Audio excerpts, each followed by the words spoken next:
Encoding of multiple accounts.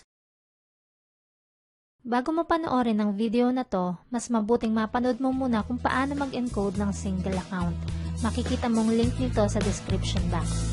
Hi, I'm Michelle Yu, and if you want to know more about me, add me on Facebook.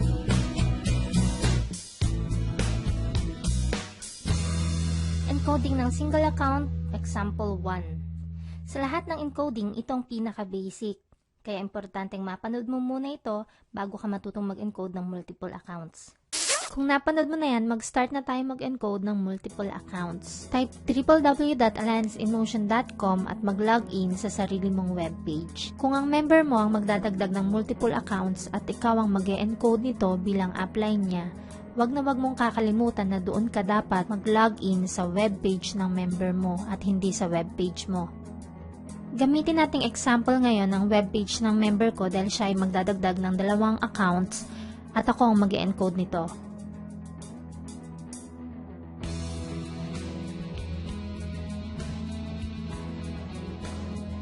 Kung mapapansin mo sa dashboard ni ma'am, meron palang itong isang account. Pumunta tayo ngayon sa genealogy ng webpage niya. Dito natin ilalagay ang pangalawa niyang account at ang pangatlo.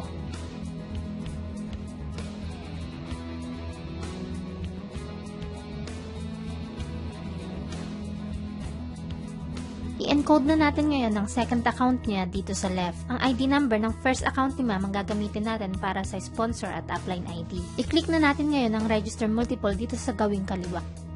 Take note, dahil ito ay encoding ng multiple accounts, hindi mo na kailangan mag-log out sa webpage at i-click uli ang register button. Ang dapat mong i-click ay yung register multiple sa loob ng webpage. Kung mapapansin mo, makikita rin dito sa bandang itaas ang ID number ng first account ni ma'am. Kaya gagayahin ko na lang ito para ilagay dito sa sponsor ID at upline ID.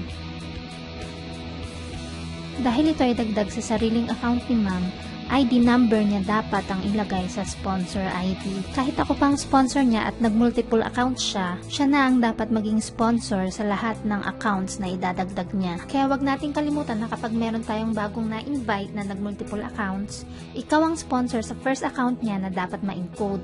At yung iba pa niyang accounts ay dapat siya na ang ilalagay na sponsor sa sponsor ID.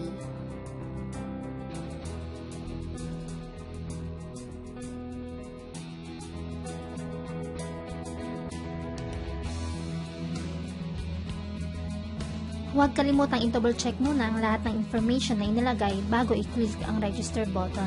Pagkatapos natin ma-encode ang second account, ganito na ang updated dashboard niya. Pumasok na rin agad sa first account ang 500 pesos direct referral bonus. Heto naman ang updated genealogy niya. Ngayon, i-encode na natin ang pangatlong account dito sa right leg. Click again register multiple. At i-type uli ang sponsor ID at upline ID. This time, right position.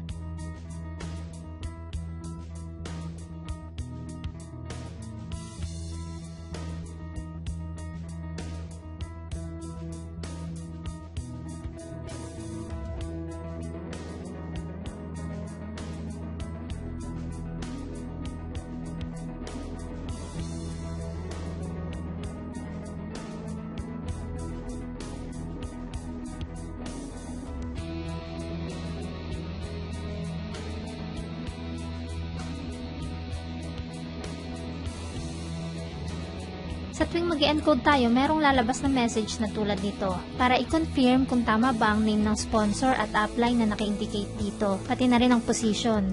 Kung tama naman lahat, i-click mo lang ang yes. Kung meron namang mali, i-click mo lang ang no at balikan ang placement information na tinype mo kanina.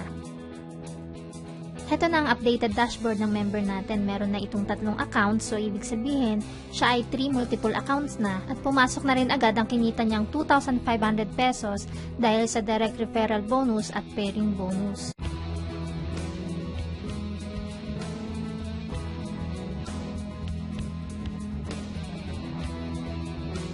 Are you learning? I'm Michelle Yu and thank you for watching. Annyeong!